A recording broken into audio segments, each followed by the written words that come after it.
Siamo davanti alla parola del Signore. Preghiamo con tutto il cuore che il Signore accenda la fede nella sua parola. Credo che sia un grave peccato ascoltare la parola del Signore sapendo già in anticipo che l'ascolteremo e basta, che non cambierà niente. Questa è la parola di Dio. Non dipende da chi parla. Quindi preghiamo nel nostro cuore che ci sia la disposizione d'animo perché lo Spirito Santo possa compiere la sua opera. È un peccato stare qui sapendo me ne andrò a casa e non cambierà nulla.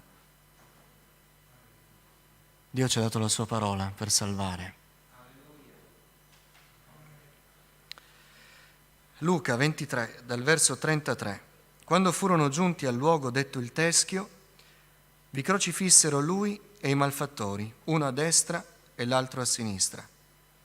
Gesù diceva: Padre, perdona loro, perché non sanno quello che fanno. Poi divisero le sue vesti tirandole a sorte. Il popolo stava a guardare e anche i magistrati si beffavano di lui dicendo: ha salvato altri, salvi se stesso, se è il Cristo, l'eletto di Dio. Pure i soldati lo schernivano, accostandosi, presentandogli dell'aceto e dicendo: se tu sei il re dei Giudei, salva te stesso. Vi era anche questa iscrizione sopra il suo capo: questo è il re dei Giudei. Uno dei malfattori appesi lo insultava, dicendo: non sei tu il Cristo? Salva te stesso e noi. Ma l'altro lo rimproverava dicendo: non hai nemmeno timor di Dio, tu che ti trovi nel medesimo supplizio? Per noi è giusto, perché riceviamo la pena che ci meritiamo per le nostre azioni, ma questi non ha fatto nulla di male. E diceva: Gesù, ricordati di me quando entrerai nel tuo regno. Gesù gli disse: io ti dico in verità che oggi tu sarai con me in paradiso. Signore, siamo davanti alla tua parola, che è parola vivente, perché il tuo spirito la rende vivente. Parla ai nostri cuori. Aiutaci, Signore, a comprendere le realtà celesti. Apri i nostri occhi spirituali perché possiamo considerare la tua potenza. Aiutami, Signore, riempimi di Spirito Santo, perché mi trovo davanti alla tua parola e non alla parola di un uomo. Te lo chiedo nel nome di Gesù, il benedetto in eterno. Amen. Accomodatevi. Quando gli evangelisti ci dicono che Gesù dopo il battesimo andò nel deserto, ci fanno sapere che nel deserto il diavolo tentò Gesù.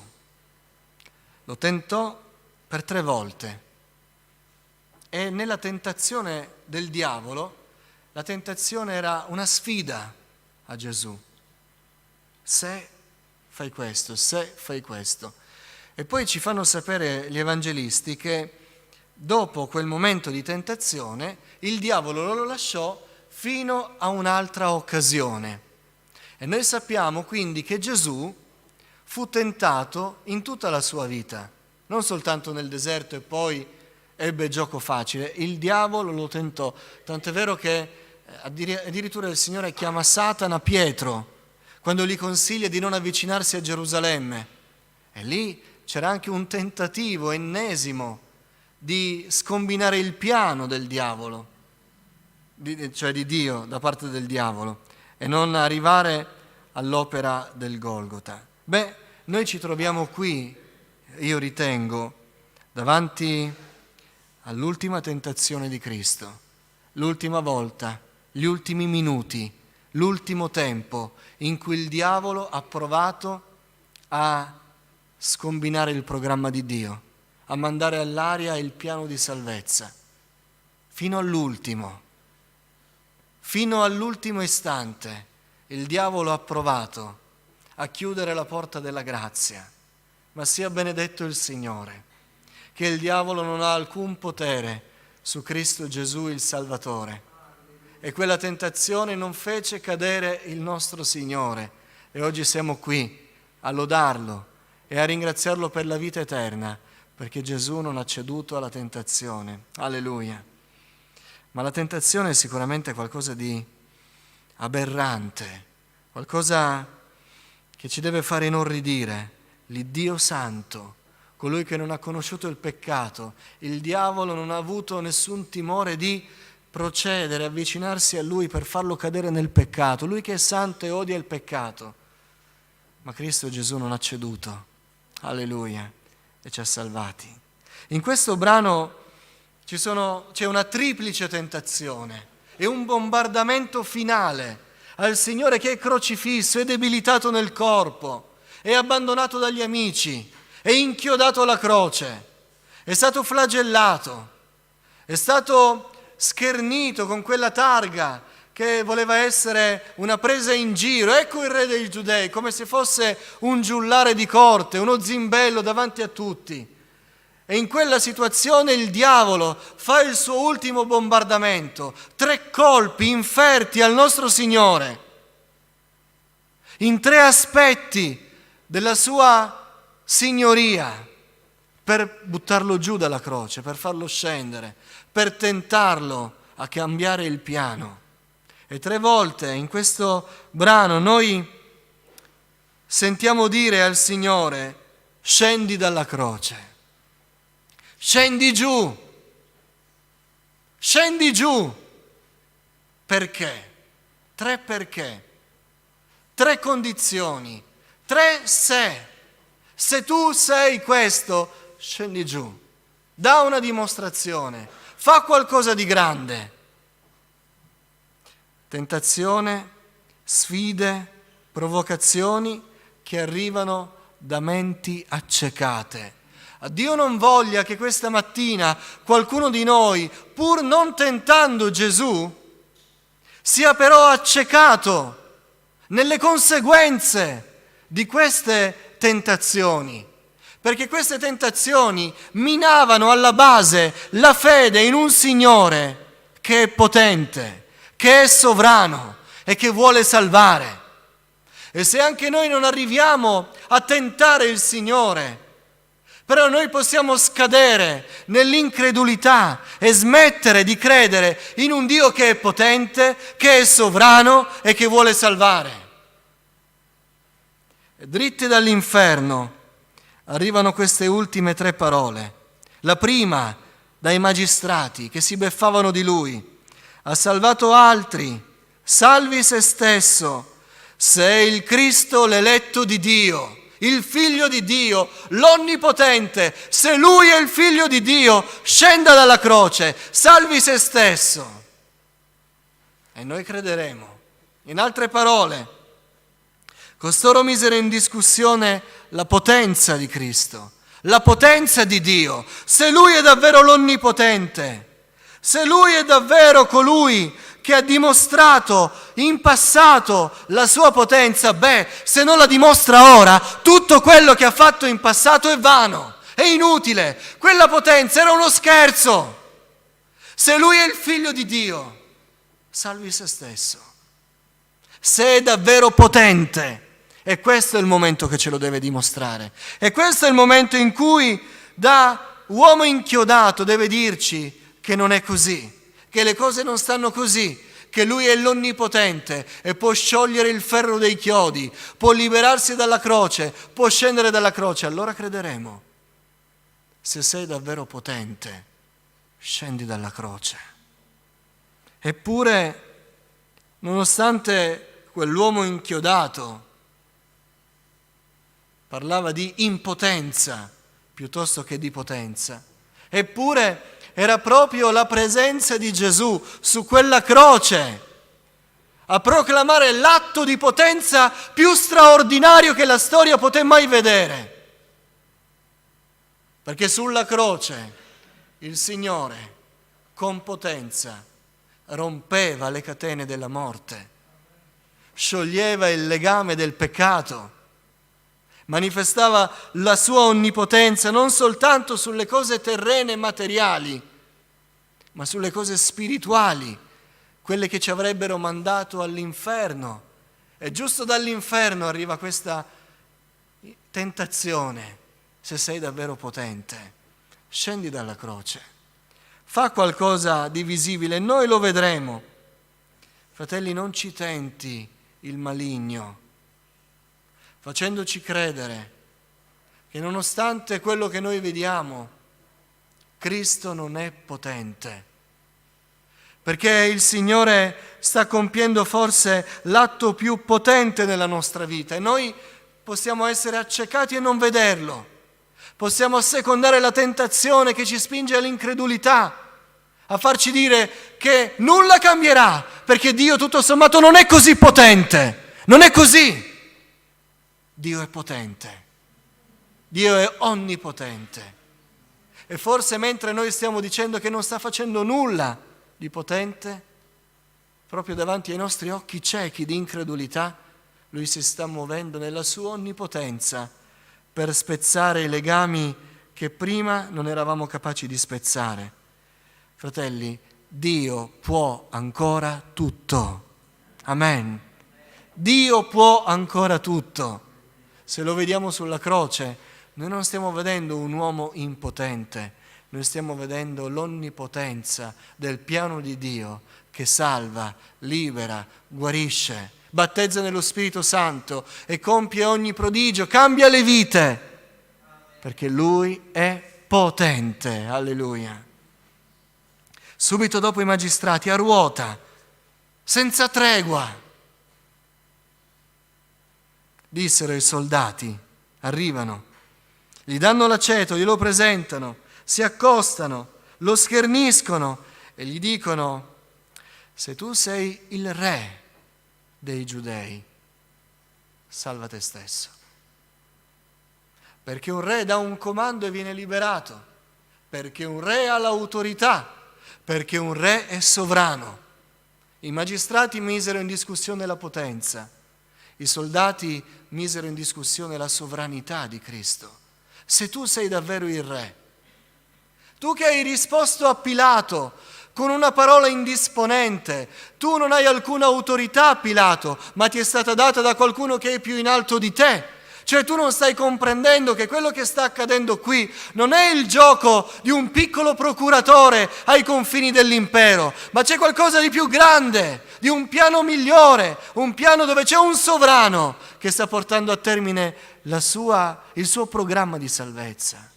Se tu sei davvero il re, se tu hai davvero l'autorità, se tu sei davvero sovrano degli eventi, salva te stesso. Perché qui al Golgota stiamo vedendo non un sovrano, ma un uomo in balia degli eventi, un uomo che è stato preso di forza e non ha potuto fare nulla, è stato imprigionato dalle guardie e non ha chiamato il suo esercito per essere liberato, è stato assoggettato a un tribunale illegale e non ha potuto chiamare il suo avvocato. È stato giudicato colpevole e non ha potuto dimostrare la sua innocenza. È stato presentato a un procuratore pagano e non ha potuto dire nulla a sua discolpa. Qui davanti ai nostri occhi non c'è un'autorità, non c'è un sovrano, ma c'è un uomo che è sballottolato da una parte all'altra dalla volontà degli altri. Oh, qui non c'è alcuna autorità. La seconda tentazione. Ma non ci tenti l'avversario. Fratelli, Dio ha ogni cosa sotto controllo. Vale a poco piangere dicendo: mi fermerò, non farò più nulla, perché io non comprendo il piano di Dio. Vale a poco affermare come la moglie di Giobbe: ci è capitata questa sventura, sai che cosa dobbiamo fare? Basta, abbandoniamo il nostro Dio e andiamo a morire. Vale a poco dire tutto questo. Questa è la tentazione che procede dritta dall'inferno e si scaglia sul nostro cuore, perché noi possiamo smettere di credere nell'autorità di Dio, ma Dio è ancora in autorità, Dio è ancora sovrano su ogni cosa, Dio ha ancora ogni cosa sotto controllo. E noi non vogliamo essere tentati dall'avversario nel credere il contrario, perché il diavolo con questa tentazione stava provando a minare l'autorità di Gesù. Ma Gesù non era un uomo impotente senza autorità che misero sulla croce. Gesù depose la sua vita. Io do la mia vita, disse. Lui venne non per far del bene 3 anni e via, ma lui nacque per il Golgota. La direzione era quella, la destinazione era quella, e lui proprio lì arrivò, dimostrando che aveva l'autorità anche sugli eventi. Lui era sovrano, perfettamente sovrano. Lui doveva arrivare alla croce e ci arrivò. Lui è ancora sovrano.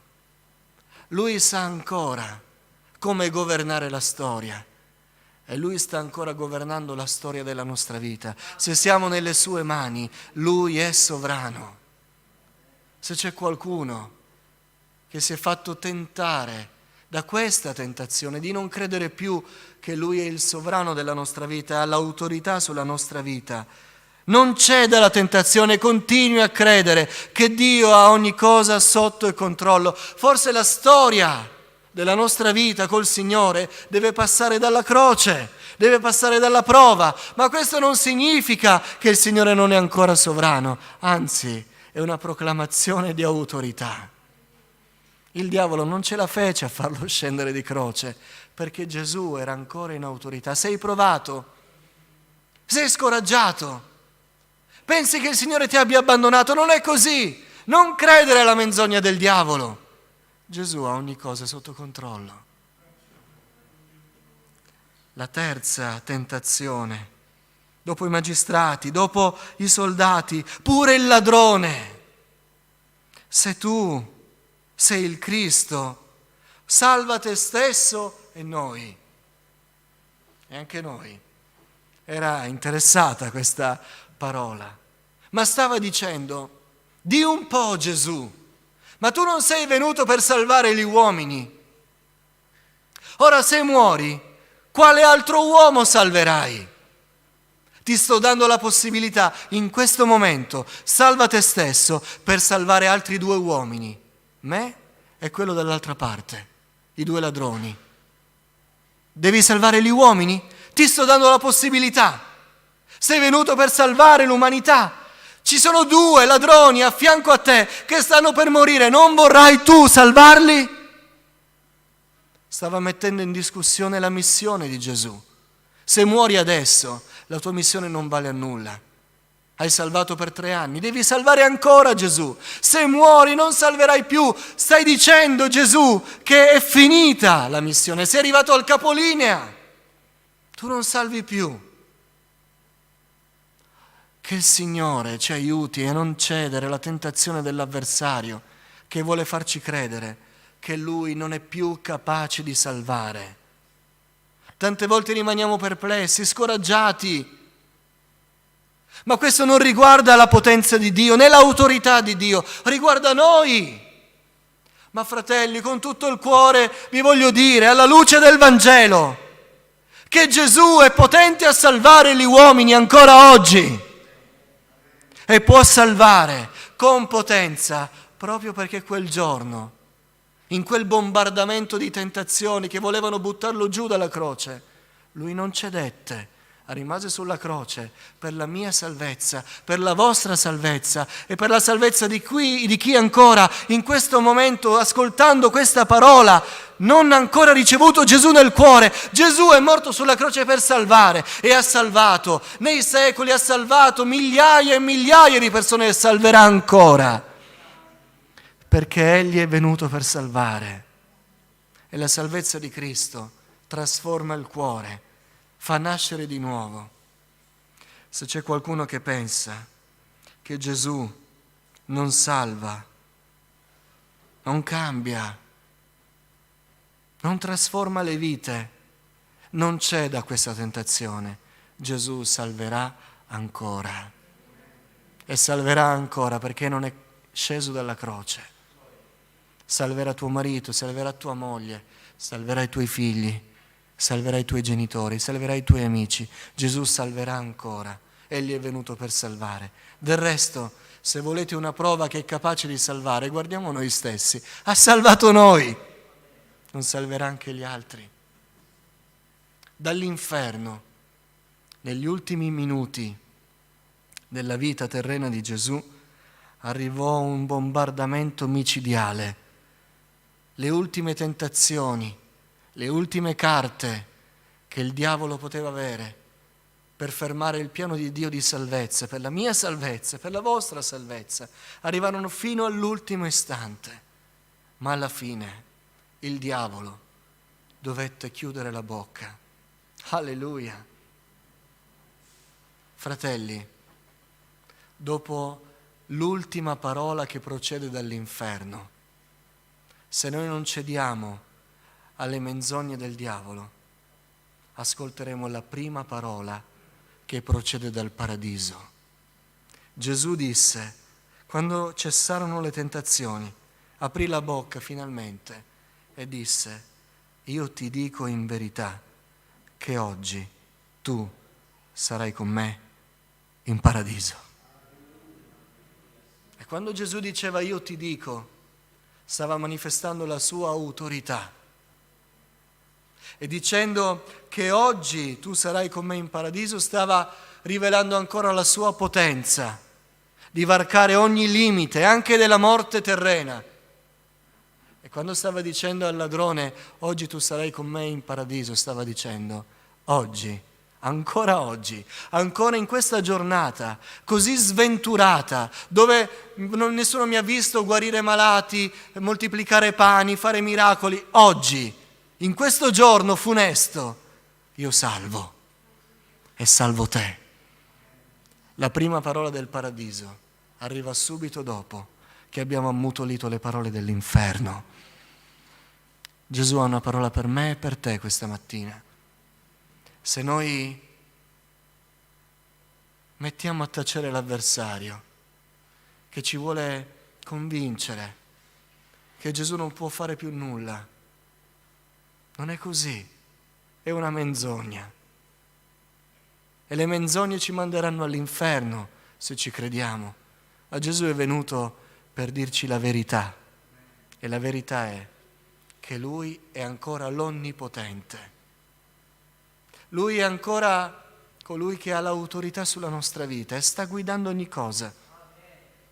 E Lui vuole ancora salvare. C'è salvezza nel nome di Gesù. C'è salvezza ancora oggi. C'è salvezza ancora per me. C'è salvezza ancora per le nostre situazioni. C'è salvezza perché Gesù, il Signore, il Re, è l'Onnipotente. Amen. Alziamoci in piedi e ringraziamo il Signore.